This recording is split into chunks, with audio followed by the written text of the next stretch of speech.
Welcome to our channel Beauty's Bengali blogs. আমি Beauty চলে একটা নতুন ভিডিও নিয়ে আশা করি তোমরা খুব ভালো আছো। আমি খুব ভালো আছি।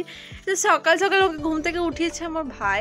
তো আমাকে তখন বাজে 8:30, অনেক দিন পর উঠলাম সকাল সকাল। তো ঘুম থেকে তাড়াতাড়ি করে উঠিয়ে বলছে মুড়ি খাবে না, মুড়ি খাবে না। বলছি এত তাড়াতাড়ি কি মুড়ি খাই।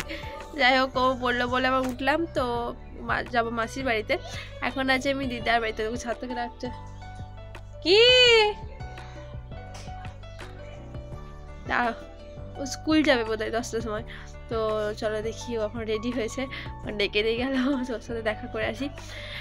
তো চলো এখন থেকে ব্লগটা স্টার্ট করি। আর দিদা আছে মাসির বাড়িতে, আমি আছি দিদার বাড়িতে। তো দিদার বাড়িতে কেউ নেই, তো আমি এখন যাবো। তোমাকে হোম ট্যুর আমি দিয়ে দেবো দিদার বাড়ি, মাসির বাড়ি সব ট্যুরই তোমাদেরকে দিয়ে দেবো। জাস্ট একটু ওয়েট। তো চলো এখন যাই আর ব্লগটা এখন স্টার্ট করি। যারা চ্যানেল নতুন তাই কিন্তু প্লিজ চ্যানেলকে সাবস্ক্রাইব করতে একদম ভুলো না, আর শেষ পর্যন্ত ভিডিওটা দেখতে থাকো, ঠিক আছে? তো চলো।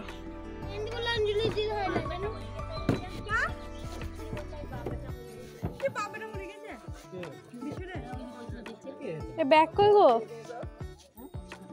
টাটা।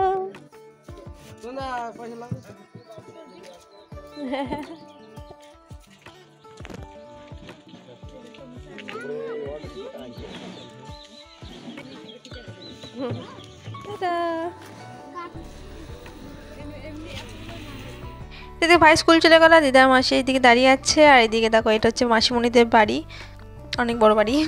তো এদিকে দেখো দিদাদের মানে মাসিদের ছাদে এসেছি, আর ছাদে এসে কুলগুলোকে বেছে নেওয়া হচ্ছে, আর এগুলোকে নুন লঙ্কা মাখিয়ে খাওয়া হবে।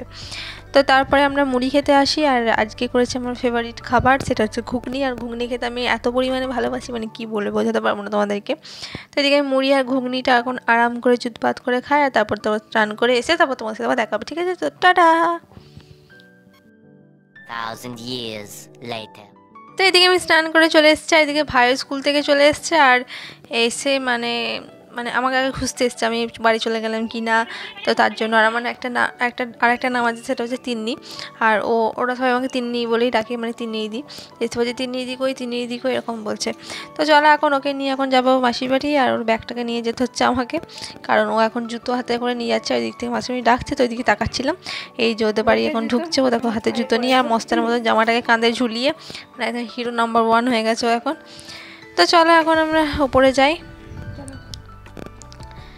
ওপরে এসে বসেছিলাম, আর আমার খুব হাই উঠেছে। তো চুল টুল বেঁধে নিয়েছি, আর বিকালে কানফুটো করে এসলাম। তার ভিডিও তোমাদের কাছে চলে গেছে অনেক দিন আগেই। তো তারপরে দেখো ভাইকে একটু জ্বালাতন করছিলাম, আর ও আমাকে একদম হামি খেতে দিচ্ছে না।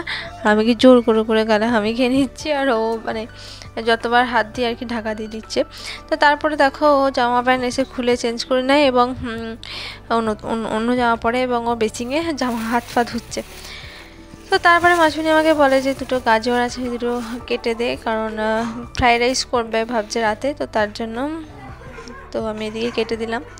তো তারপরে দেখো ওইদিকে পেঁয়াজটাকে দিয়ে কাটতে বসিয়েছে, আর আমার দেখো পেঁয়াজ কাটতে গিয়ে ভাই কেটে আমার যা তা অবস্থা। তো তোমরা পুরোটা দেখো।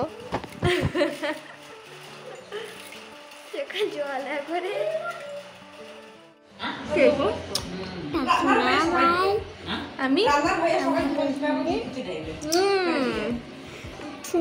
শুনু ভাই এটা কি হচ্ছে? চশমা বলো, বাড়ি চলে গেছে। কি করবে? লজ্জা লাগছে। বেশ টাটা টাটা।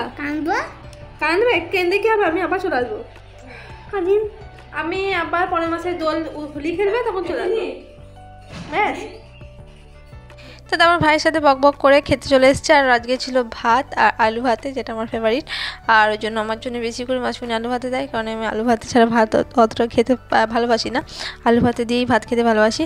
আর এদিকে ভাই কিছুতেই ভাত খাবো না করছে, কারণ ওকে টাকা দেওয়া হয়নি, তো তার জন্য ও খুব দুষ্টু হয়েছে। তো এইদিকে দেখো ওকে দিদা এখন ভাত খাওয়ানোর জন্য তাড়াতাড়ি করছে, বাবাকে টাকা চাইছে, কিন্তু বাবা এখন টাকা ওকে দেবে না। তো তারপর চিংড়ি ভাজাও করেছিল, আর এটা আমার খুব ফেভারিট চিংড়ি ভাজা। তো ওটা দিয়ে এখন ভাত মাখিয়ে খায়। তারপর দেখি কি আছে। সো সবথেকে স্পেশাল আইটেম সেটা হচ্ছে চিকেন কষা, আর এটা আমার খেতে খুব ভালো লাগে, আমার কেন সবারই ভারী ভালো। এদিকে চলো এখন আমি চিকেনটা দিয়ে ভালোভাবে ভাতটা খেয়ে নিই, আর এদিকে দেখো বোন ভিডিও করে দিচ্ছে আর চাটনি দিয়ে দিয়েছে। তো এখন আমি ভালো করে জুত ভাত করে ভাত দিয়ে খাই, তারপর তোমার সাথে আবার দেখা হবে বিকেলে, ঠিক আছে? তো টাটা।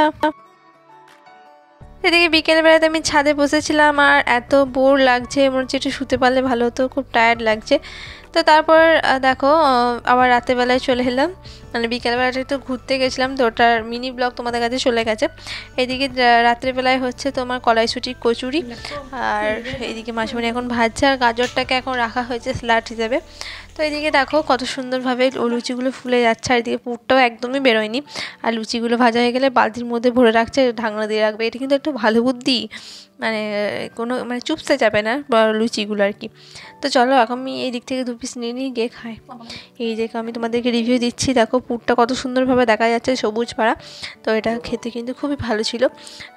আমাদের বাড়িতে একবার করেছিল, তখন পুরটা ফেটে বেরিয়ে গেছিলো, বাট এখানে পুরটা ফেটে বেরোয়নি, ভালোই হয়েছে খেতে, খারাপ হয়নি। তো তারপরে মাসিমণি আমার জন্য করেছে পাঁপড় ভাজা, আর আমি ছোটোবেলাতে দিদাদের বাড়ি এলে এই পাঁপড়গুলো খেতাম, তো মাসিমণি আমার জন্য পাঁপড় ভেজে দিয়েছে। আর এখন আমি খেতে বসেছি, নিজে 3টে লুচি, কিন্তু আমি 3টে লুচি খেতে পারি না, মানে এটা অনেক বড়, ছোটো হলে খেয়ে নিই, এখন হয়তো 2টো পারবো। তো তারপরে দেখো এদিকে দিয়েছে আমাকে ঘুগনি, দিনের বেলায় ছিল ঘুগনিটা, আর ঘুগনিটা খেতে খুব ভালোই হয়েছিল। তো তারপরে দিদি আমাদেরকে পাঁপড় ভাজা। তো চলো খেয়ে দিয়ে তারপর যাবো দিদার বাড়ি। তো গাইস দেখো খেয়ে দিয়ে চলেছি দিদার ঘরে, আর এটা হচ্ছে দিদার ঘরে খাট, এখানে আমি আর দিদা শুচ্ছি এখন মোটামুটিভাবে। তো চলো আজকে ব্লগটা এখানে শেষ করলাম, ভালো লাগলে কী করবে, like comment share and subscribe, আর যারা নতুন তারা কিন্তু সাবস্ক্রাইব করতে একদম ভুলবে না। আর ঠিক আছে, তো bye bye, thanks for watching, tata.